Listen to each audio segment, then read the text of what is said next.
ಸ್ವಾಗತವನ್ನ ಕೋರ್ತಾ ಇದ್ದೇವೆ. ಮುಪ್ಪು ಎನ್ನುವಂಥದ್ದು ಪುರುಷರ ಮತ್ತು ಸ್ತ್ರೀಯರ ರೂಪವನ್ನು ಅಪಹರಿಸಿಬಿಡುತ್ತದೆ. ಆಸೆಯು ನಮ್ಮಲ್ಲಿ ಧೈರ್ಯವನ್ನ ನಾಶಗೊಳಿಸುತ್ತದೆ.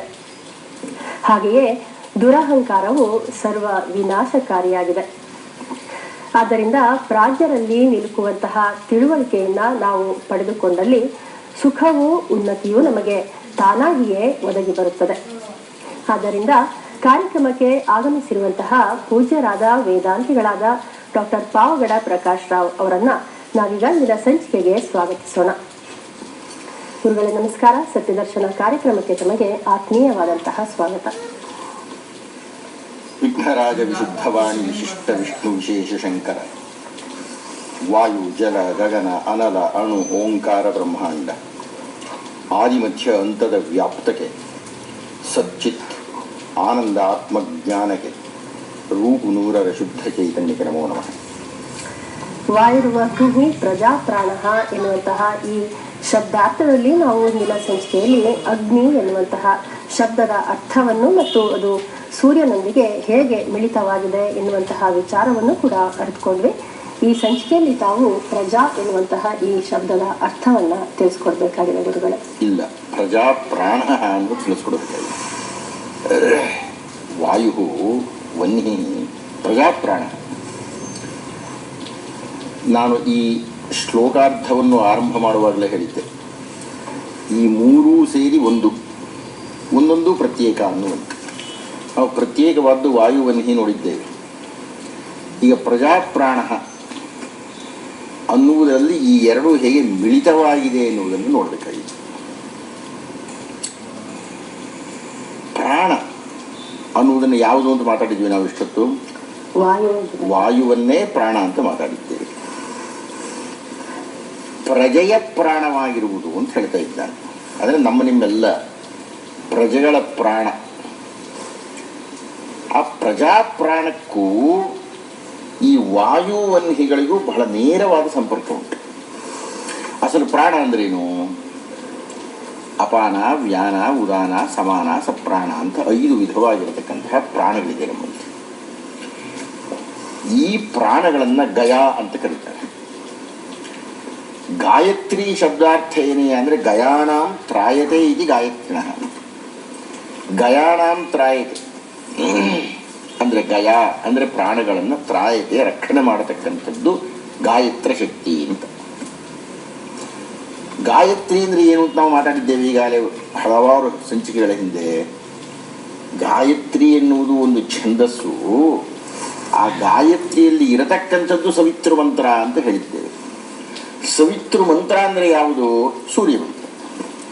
ಹೀಗಾಗಿ ಗಯಾಣಾಂತರಾಯತೆ ಗಾಯತ್ರಿ ಅಂತಂದರೆ ಪ್ರಾಣಗಳನ್ನು ರಕ್ಷಣೆ ಮಾಡುವುದು ಗಾಯತ್ರಿ ಅಂತ ಆದರೆ, ಗಾಯತ್ರಿಯ ಸ್ಥಾನದಲ್ಲಿ ಸವಿತೃವಿದ್ದರೆ ಪ್ರಾಣಗಳ ರಕ್ಷಣೆ ಮಾಡೋದು ಯಾವುದು? ಸವಿತ್ರವೇ.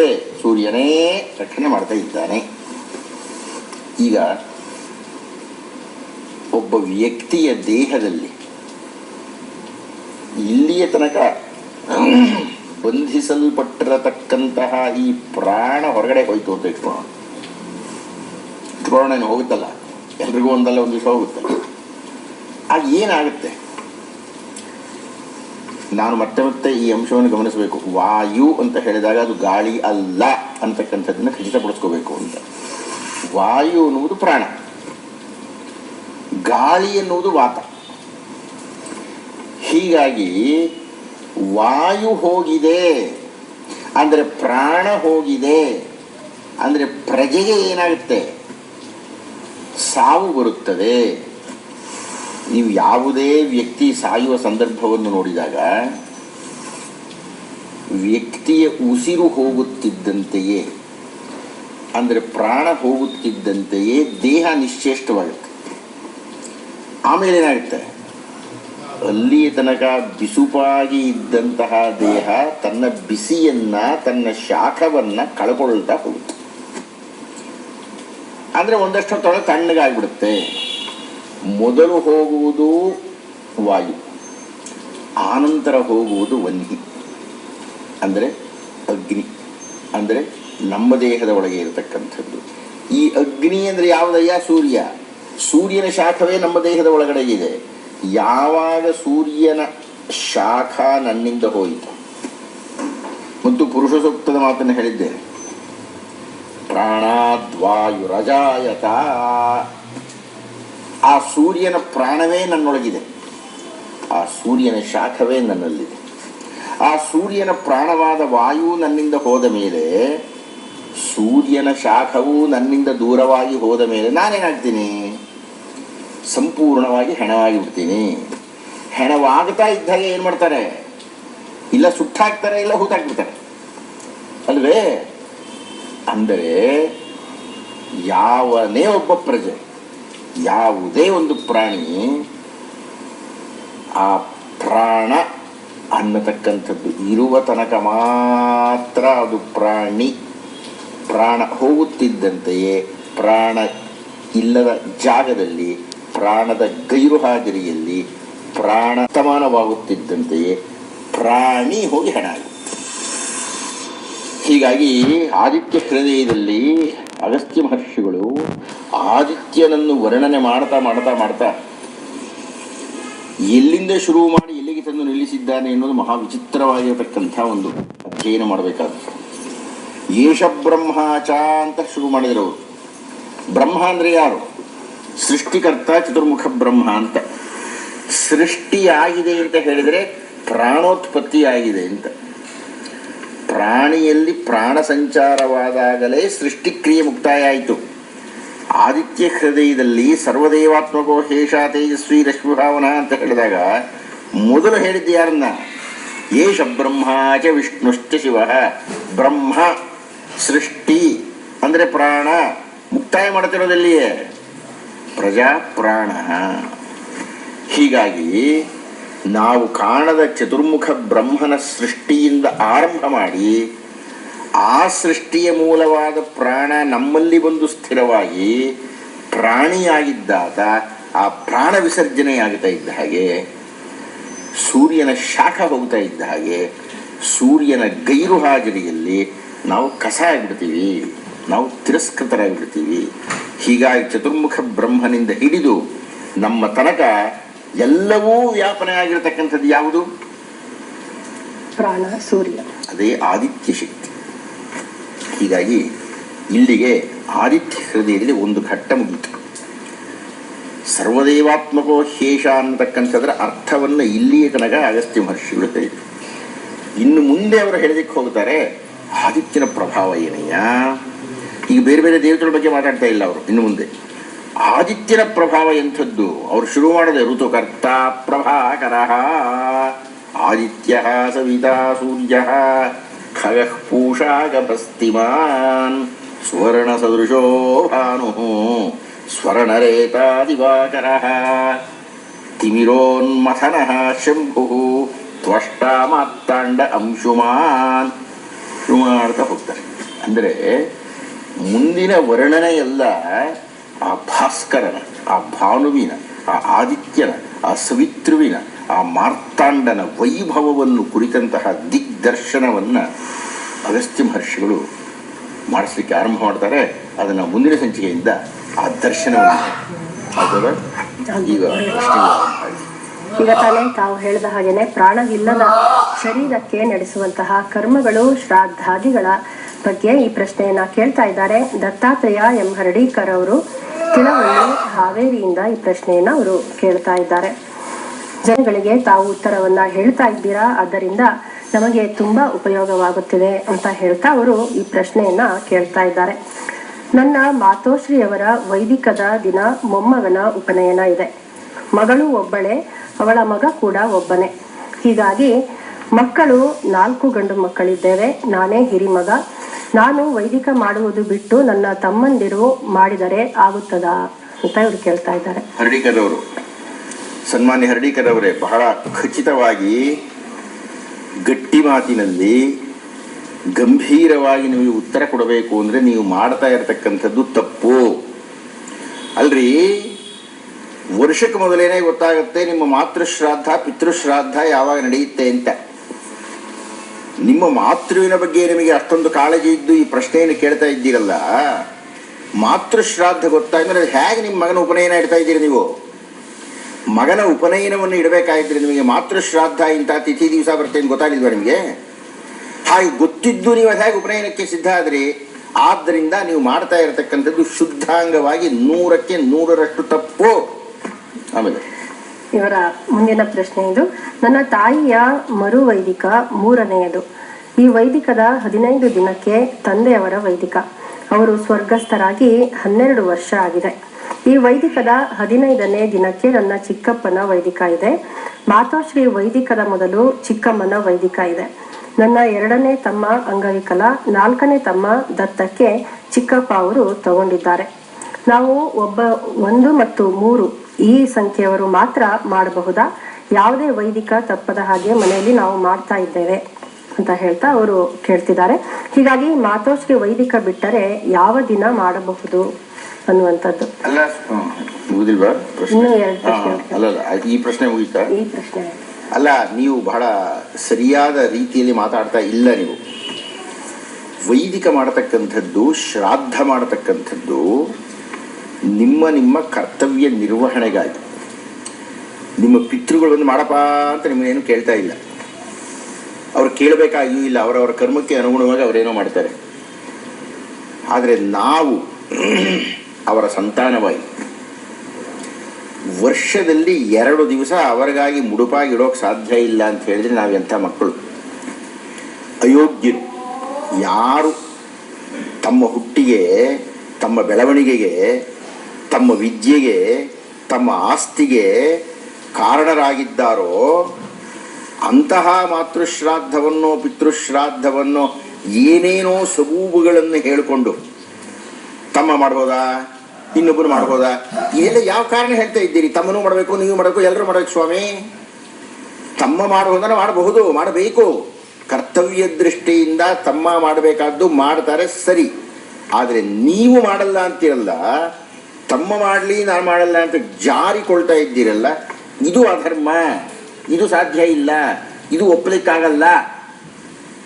ಹಾಗೆ ಒಂದ್ ವೇಳೆ ಮಾಡದೇ ಇದ್ರೆ ಉಳಿದ ವೈದಿಕದ ಜೊತೆ ಮಾಡಲು ಬರುತ್ತಾ?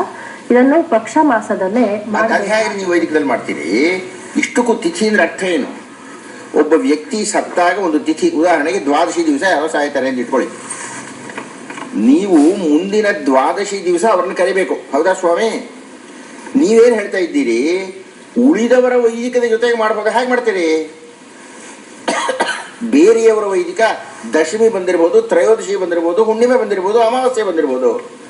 ಆ ದಿವಸ ಅವರು ಬರ್ತಾರೆಯೇ ವಿನಃ 12 ಹೋದಂಥ ವ್ಯಕ್ತಿ ಹೇಗೆ ಬರ್ಲಿಕ್ಕೆ ಸಾಧ್ಯ ಆಗುತ್ತೆ? ಆದ್ದರಿಂದ ನೀವು ಬೇರೆಯವರ ವೈದಿಕದ ಜೊತೆಗೆ ಇದನ್ನು ಮಾಡ್ಲಿಕ್ಕೆ ಸಾಧ್ಯನೇ ಇಲ್ಲ, ಬರೋಕ್ಕಾಗೋದೇ ಇಲ್ಲ. ಇನ್ನು ಕೊನೆಯದಾಗಿ ಏನು ಕೊನೆ ಪ್ರಶ್ನೆ? ಪಕ್ಷ ಮಾಸದಲ್ಲಿ ಮಾಡಬಹುದಾ ಅಂತ. ಪಕ್ಷ ಮಾಸದಲ್ಲಿ ಏನು ಬೇಕಾದ್ರೂ ಮಾಡ್ಬೋದು. ನಮ್ಮ ಮನೆಯಲ್ಲಿ ಒಂದು ಬೆಕ್ಕಿತ್ತಪ್ಪ. ಆ ಬೆಕ್ಕು ನಮ್ಮ ಜೊತೆಗೆ ಒಂದು 2-3 ವರ್ಷ ಇತ್ತು ರೀ, ಸತ್ತೋಯ್ತು. ಇದಿಗಳನ್ನ ಎಷ್ಟು ಚೆನ್ನಾಗಿ ಹೊಡಿತಾ ಇತ್ತು, ಬಂದು ತೊಡೆ ಮೇಲೆ ಮಲ್ಕೊಳ್ತಾ ಇತ್ತು, ನಮಗೂ ತುಂಬ ಪ್ರೀತಿ ಇತ್ತು.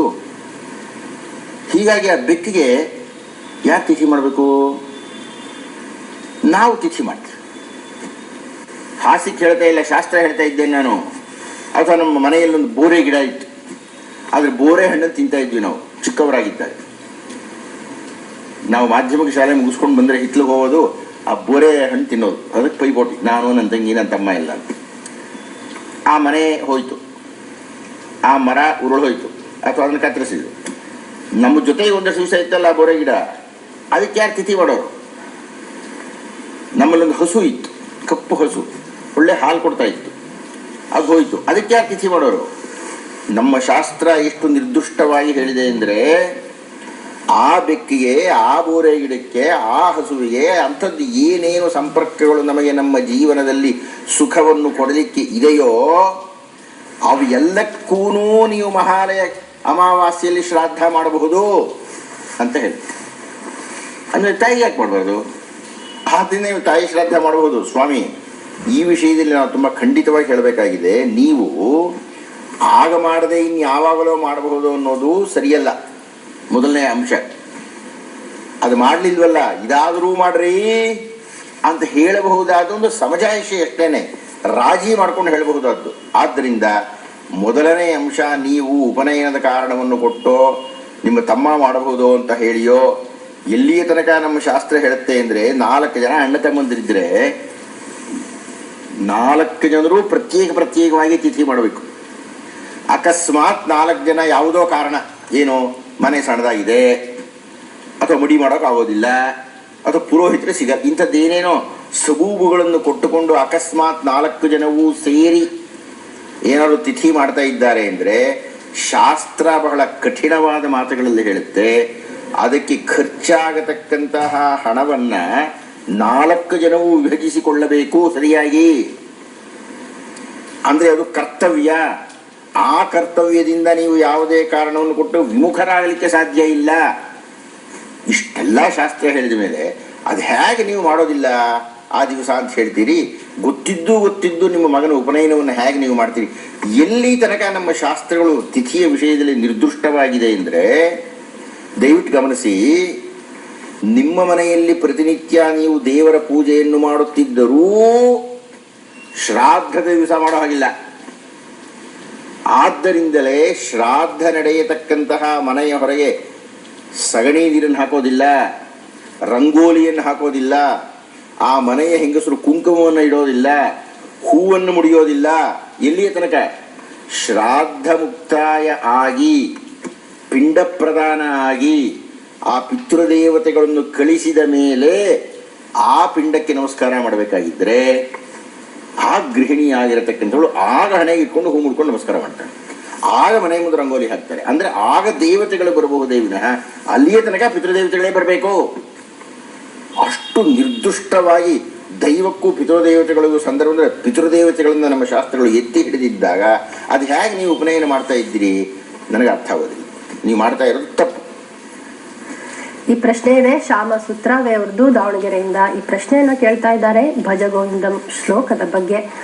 ಕಾಲವು ಸನ್ನಿಹಿತ ಆಗ್ತಾ ಇರೋದಕ್ಕಾಗಿ ಗೋವಿಂದನ ನಾಮಸ್ಮರಣೆ ಮಾಡಿ ಎಂಬುದಾಗಿ ಶ್ರೀಮದ್ ಶಂಕರರು ಹೇಳ್ತಾ ಇದ್ದಾರೆ ಅಂತ ತಾವು ತಿಳಿಸ್ಕೊಟ್ರಿ ಗುರುಗಳೇ. ಮುಂದುವರೆದ ಭಾಗದಲ್ಲಿ ಏನ್ ಹೇಳ್ತೀರಾ ಅಂತ ದಯವಿಟ್ಟು ತಿಳಿಸ್ಕೊಡಿ. ಈ ಮೋಹಮುದ್ಗರ ಮತ್ತೆ ನೆನಪಿಟ್ಕೋಬೇಕು, ಅದು ಭಜಗೋವಿಂದಂ ಸ್ತೋತ್ರ ಅಲ್ಲ. ಮೋಹಮುದ್ಗರದಲ್ಲಿ 4 ವಿಷಯಗಳನ್ನು ಕುರಿತು ಭಗವತ್ಪಾದರು ಮಾತನಾಡಿದ್ದಾರೆ ಅಂತ ಹೇಳಿದೆ ಹಿಂದಿನ ಸಂಚಿಕೆಯಲ್ಲಿ. ಮೊದಲನೇದು ಧರ್ಮ, ಎರಡನೆಯದು ಅರ್ಥ. ಅರ್ಥ ಏನಪ್ಪ ಅಂದರೆ ಮೇಲ್ನೋಟಕ್ಕೆ ದುಡ್ಡು, ಮೇಲ್ನೋಟಕ್ಕೆ ಹಣ.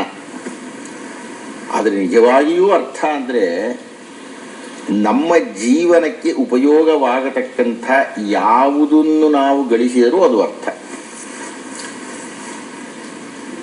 ಈ ಅರ್ಥದಲ್ಲಿ ಎರಡನೆಯ ಪುರುಷಾರ್ಥವಾಗಿರತಕ್ಕಂತಹ ಅರ್ಥದ ಬಗ್ಗೆ 2ನೇ ಶ್ಲೋಕದಲ್ಲಿ ಮಾತಾಡ್ತಾ ಇದ್ದಾರೆ. ಮೂಢಜಹೀ ಧನಾಗಮ ತೃಷ್ಣಾಂ ಕುರು ಸದ್ಬುದ್ಧಿಂ ಮನಸಿ ವಿತೃಷ್ಣಾಂ ಮೂಢಜಹೀ ಧನಾಗಮ ತೃಷ್ಣಾಂ. ಅಯ್ಯೋ ಪೆದ್ದಣ್ಣ, ಇಷ್ಟು ಸುಂದರವಾಗಿ ಮಾತಾಡ್ತಾ ಇದ್ದಾರೆ ಅವರು.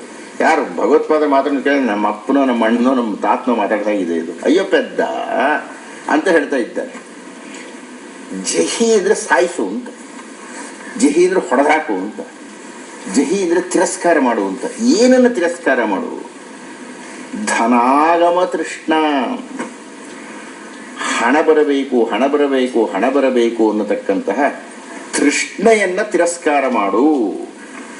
ಮೂಢಜಹೀಹಿ ಧನಾಗಮ ತೃಷ್ಣ ಅಂದರೆ ದುಡ್ಡು ಬರುವುದಿದೆಯಲ್ಲ, ಆ ದುಡ್ಡು ಬರುವುದನ್ನು ಬೇಡ ಅಂತ ಹೇಳಯ್ಯ, ಆ ದುಡ್ಡನ್ನು ತಿರಸ್ಕಾರ ಮಾಡಯ್ಯ. ಆ ದುಡ್ಡು ಬೇಕು ಅಂತ ಹೇಳ್ತಾ ಇದೆಯಲ್ಲ, ಸಾಕು ಅಂತ ಹೇಳು, ಬೇಡ ಅಂತ ಹೇಳು. ಕುರು ಸದ್ಬುದ್ಧಿ ಮನಸಿ ವಿತೃಷ್ಣ, ನಿನ್ನ ಮನಸ್ಸಿನಲ್ಲಿ ಆ ದುಡ್ಡು ಬೇಕು ಅಂತಿದೆಯಲ್ಲ, ಒಳ್ಳೆ ಸದ್ಬುದ್ಧಿ ತಗೊಳಯ್ಯ, ದುಡ್ಡು ಸಾಕು ಅಂತ ಹೇಳಯ್ಯ ಅಂತ ಭಗವತ್ಪಾದರು ಹೇಳ್ತಾ ಇದ್ದಾರೆ. 2 ಭಾಗ ಇದೆ ಈ ಶ್ಲೋಕದಲ್ಲಿ. ಇದು ಮೊದಲನೇ ಭಾಗ. ಈ ಭಾಗವನ್ನು ಕೇಳ್ತಾ ಇದ್ದಾರೆ, ಇಷ್ಟು ಮಾತನ್ನು ಕೇಳ್ತಾ ಇದ್ದಾರೆ. ದುಡ್ಡು ಬೇಡ ಅಂತ ಹೇಳು, ಅಂತ ಭಗವತ್ಪಾದರು ಹೇಳಿದ್ದಾರೆ ಅಂತ ತಿಳ್ಕೊಂಡ್ರೆ ಅದು ಶತಮೂರ್ಖತನ. ದುಡ್ಡು ಬೇಡ ಅಂತಲ್ಲ ಅವ್ರು ಹೇಳ್ತಾ ಇರೋದು, ದುಡ್ಡು ಅವಶ್ಯಕತೆ ಇದೆ. ಅರ್ಥವ್ಯವಸ್ಥೆ ಎನ್ನುವುದು ಇಲ್ಲದೆ ಹೋದರೆ ಜಗತ್ತಿನಲ್ಲಿ ಯಾರು ಬದುಕೋಕೆ ಆಗೋದಿಲ್ಲ. ಹೀಗಾಗಿ ಪ್ರತಿಯೊಬ್ಬ ವ್ಯಕ್ತಿಯೂ ಹಣ ಸಂಪಾದನೆ ಮಾಡಲೇಬೇಕು. ಹಣ ಸಂಪಾದನೆ ಮಾಡುವುದರಿಂದಲೇ ಒಂದು ಸುಖವಾಗಿ ಬದುಕಲಿಕ್ಕೆ ಸಾಧ್ಯ ಆಗೋದು. ಮತ್ತೆ ಇವರೇನಪ್ಪ ಹೇಳ್ತಾ ಇದ್ದಾರೆ, ಜಹಿ ಏ ಪೆದ್ದ ಜಹಿ ಸಾಯಿಸು, ಮೂಢ ಜಹಿ ಧನಾಗಮ ತೃಷ್ಣ. ಇದನ್ನು ಬಹಳ ಗಂಭೀರವಾಗಿ ಅರ್ಥ ಮಾಡಿಕೊಳ್ಬೇಕಾಗಿದ್ರೆ, ಧನಾಗಮವನ್ನು ತಿರಸ್ಕಾರ ಮಾಡುವಂತೆಲ್ಲ ಹೇಳ್ತಾ ಇರೋದು, ಆ ಧನಾಗಮನದ ತೃಷ್ಣೆಯನ್ನು ತಿರಸ್ಕಾರ ಮಾಡು. ತೃಷ್ಣೆ ಅಂದರೆ ಬಾಯಾರಿಕೆ, ಬರೀ ಬಾಯಾರಿಕೆ ಅಲ್ಲ, ಕುಡಿದಷ್ಟೂ ಹೆಚ್ಚತಕ್ಕಂಥ ಬಾಯಾರಿಕೆಯನ್ನು ತೃಷ್ಣೆ ಅಂತ ಕರೀತಾರೆ. ಅದಕ್ಕೆ ಮರುಭೂಮಿಯಲ್ಲಿ ಕಂಡೂ ಕಾಣದಂತಹ ಅಥವಾ ಕಂಡದ್ದು ಕಾಣದೇ ಆಗುವ ಜಲವನ್ನು ತೃಷ್ಣ ಅಂತ ಕರೆದು ಮೃಗತೃಷ್ಣ ಅಂತ ಕರೀತಾರೆ ಮರುಭೂಮಿಯಲ್ಲಿ. ಅಂದರೆ ಈ ಪೆದ್ದ ನೀನು ಎಷ್ಟು ದುಡ್ಡು ಬೇಕು ಅಂತ ಇದೀಯಾ ಅಂತಂತ ಹೇಳಿದರೆ ಒಂದಷ್ಟು ಬೇಕು ಅಂತ ಇದೆಯಾ, ಅದು ತೃಷ್ಣ. ಪ್ರತಿಯೊಬ್ಬ ವ್ಯಕ್ತಿಗೂ ತನ್ನ ಮಿತಿಯಲ್ಲಿ ತನ್ನ ಸಂಸಾರದಲ್ಲಿ ತನಗೆ ಅವಶ್ಯಕವಾಗಿ, ತನಗೆ ಅನಿವಾರ್ಯವಾಗಿ, ತನಗೆ ಬೇಕೇ ಬೇಕಾಗಿ, ತಾನು ಬದುಕಬೇಕಾಗಿ, ತನ್ನ ಸಂಸಾರವನ್ನು ನಡೆಸಬೇಕಾಗಿರತಕ್ಕಂತಹ ಅನಿವಾರ್ಯತೆಗೆ ಅನುಗುಣವಾಗಿ ಎಷ್ಟು ಹಣವನ್ನು ಸಂಪಾದನೆ ಮಾಡಬೇಕು ಅಷ್ಟು ಮಾಡಬೇಕು. ಈ ಪದ್ಯವನ್ನು ತಪ್ಪಾಗಿ ತಿಳ್ಕೋಬಾರದು ಅನ್ನೋದಕ್ಕೆ ಇಷ್ಟು ಖಚಿತವಾಗಿ ಮಾತಾಡ್ತಾ ಇದ್ದೀನಿ. ಆದರೆ ಈಗ ನಾನು ನೋಡ್ತಾ ಇದ್ದೇನೆ, ನಿರುದ್ಯೋಗಿ ಆಗಿರ್ತಾನೆ. ಆ ನಿರುದ್ಯೋಗಿ ಆಗಿದ್ದವನಿಗೆ ಒಂದು ಕೆಲಸ ಸಿಕ್ಕರೆ ಸಾಕಪ್ಪ ಅಂತ. ಕೆಲಸ ಸಿಕ್ಕ ಮೇಲೆ ಯಾವುದೋ ಒಂದು ಹಂಗಾಮಿ ಕೆಲಸ ಸಿಗುತ್ತೆ, ಆವಾಗ ಏನೋ ಒಂದು 1000 ರೂಪಾಯಿ ಸಿಗುತ್ತೆ ಅಂತ ಇಟ್ಕೊಳ್ಳೋಣ. ಇಲ್ಲ ಕಣೆ, ಇದು ಖಾಯಂ ಆಗಬೇಕು ಅಂತ. ಆಯಿತು, ಪಾಪ ಅಲ್ಲಿ ತನಕ ಕೇಳಿದ್ದೇನು ತಪ್ಪಲ್ಲ. ಅದು ಯಾವುದೋ ಒಂದು 5,000 6,000 ಖಚಿತವಾಯಿತು ಅಂತ ಇಟ್ಕೊಳ್ಳೋಣ, ಅಥವಾ ಒಂದು 10 ಯಾವುದೋ ಒಂದು ಮೊತ್ತ ಖಚಿತ ಆಗುತ್ತೆ. ಅದಾದ ಮೇಲೆ ಏನು ಮಾಡ್ತಾನೆ ಅವನು, ಬಡ್ತಿಗಳಿಗೆ ಪ್ರಯತ್ನ ಪಡ್ತಾನೆ, ಅದೂ ತಪ್ಪಲ್ಲ. ಆದರೆ ಆ ಕೆಲಸಕ್ಕೆ ಸೇರಿದ ಮೇಲೆ ಅವನ ಮನೋಭಾವ ಹೇಗೆ ಪರಿವರ್ತನೆ ಆಗ್ತಾ ಹೋಗುತ್ತೆ ಅಂದರೆ, ಎಷ್ಟು ದಿವಸಗಳ ರಜೆ ಸಿಗುತ್ತೆ ಅಂತ ನೋಡ್ತಾನೆ. ಇಡೀ ಜೀವನ ರಜೆಯಲ್ಲಿಯೇ ನಿರುದ್ಯೋಗದಲ್ಲಿಯೇ ಇದ್ದ ವ್ಯಕ್ತಿ ಉದ್ಯೋಗ ಸಿಕ್ಕಾಗ ರಜೆಯ ಬಗ್ಗೆ ಯೋಚನೆ ಮಾಡ್ತಾನೆ, ಅದು ಒಂದು ಭಾಗ. ಅದೂ ಕ್ಷಮ್ಯ, ಪಾಪ ನಿತ್ಯ ಕೆಲಸ ಮಾಡ್ತಾ ಇರ್ತಾನೆ, ರಜೆ ಸಿಗಲಿ ಅಂತ. ಆದರೆ ಅವನಿಗೆ ಎಷ್ಟು ಹಣ ಸಿಗುತ್ತೋ ಅಷ್ಟಕ್ಕೆ ತೃಪ್ತನಾಗದೆ ತೃಷ್ಣೆಯನ್ನು ಹೊಂದಿ ಇನ್ನೊಂದಷ್ಟು ಸಂಪಾದನೆ ಮಾಡ್ತೀನಿ, ಮತ್ತೊಂದಷ್ಟು ಸಂಪಾದನೆ ಮಾಡ್ತೀನಿ, ಮಗಳೊಂದಷ್ಟು ಸಂಪಾದನೆ ಮಾಡ್ತೀನಿ ಅಂತ ಹೋಗ್ತಾ ಇರ್ತಾನೆ. ಏನಾಗುತ್ತೆ ಅಂತಂತ ಹೇಳಿದರೆ, ಈಗ ಏನೂ ಇಲ್ಲದವನಿಗೆ ಏನೋ ಶುರುವಾಗುತ್ತಲ್ಲ, ಒಂದು ತೃಪ್ತಿ ಇರುತ್ತೆ. ಇನ್ನೂ ಬೇಕು ಬೇಕು ಬೇಕು ಅಂದಾಗ ಬೇರೆ ಬೇರೆಯ ಉಪವೃತ್ತಿಗಳನ್ನು ಮಾಡ್ತಾ ಮಾಡ್ತಾ ಮಾಡ್ತಾ ಮಾಡ್ತಾ ಹಣ ಹೆಚ್ಚಿಗೆ ಬರ್ತಾ ಬರ್ತಾ ಬರ್ತಾ ಹೆಂಡತಿ ಜೊತೆ ಮಾತಾಡೋದಕ್ಕೂ ಕಾಲ ಇರಲ್ಲ, ಮಕ್ಕಳ ಜೊತೆ ಮಾತಾಡೋದಕ್ಕೆ ಕಾಲ ಇರೋದಿಲ್ಲ. ಇನ್ನೂ ಹಣ ಜಾಸ್ತಿ ಸಂಪಾದನೆ ಮಾಡ್ತಾ ಹೋಗ್ತಾನೆ, ಅದರಲ್ಲಿ ಶೇಖರಣೆ ಮಾಡ್ತಾ ಹೋಗ್ತಾನೆ, ಇನ್ನೂ ಜಾಸ್ತಿ ಮಾಡ್ತಾ ಹೋಗ್ತಾನೆ. ಹೀಗಾಗಿ ಅವನ ಕಾಲವೆಲ್ಲ ಯಾವುದರೊಳಗೆ ಕಳೀತಾ ಇರ್ತಾನೆ ಅಂದರೆ, ಹೆಚ್ಚು ಹಣ ಸಂಪಾದನೆ ಮಾಡಬೇಕು, ಅದಕ್ಕೆ ಇನ್ನೊಂದಷ್ಟು ಹಣ ಸಂಪಾದನೆ ಮಾಡಬೇಕು, ಅದಕ್ಕೆ ಮಗಳೊಂದಷ್ಟು ಹಣ ಸಂಪಾದನೆ ಮಾಡಬೇಕು, ಸಂಪಾದನೆ ಮಾಡ್ತಾ ಮಾಡ್ತಾ ಮಾಡ್ತಾ ಸತ್ತ ಹೋಗ್ಬಿಡ್ತಾನೆ. ಅಂದರೆ ತೃಷ್ಣೆ ಇದ್ದಾಗ ಯಾವಾಗ ನನಗೊಂದಷ್ಟು ಹಣ ಬೇಕು ಹಣ ಬೇಕು ಹಣ ಬೇಕು ಹಣ ಬೇಕು ಹಣ ಬೇಕು ಹಣ ಬೇಕು ಅನ್ನುವ ಬಾಯಾರಿಕೆಯಲ್ಲೇ ಇರ್ತೀಯಲ್ಲ, ಜಹಿ ಅದನ್ನು ಸಾಯಿಸು. ಹಣ ಸಂಪಾದನೆ ಮಾಡಿಕೂಡದ್ದು ಅಂತ ಭಗವತ್ಪಾದರು ಹೇಳಿಲ್ಲ.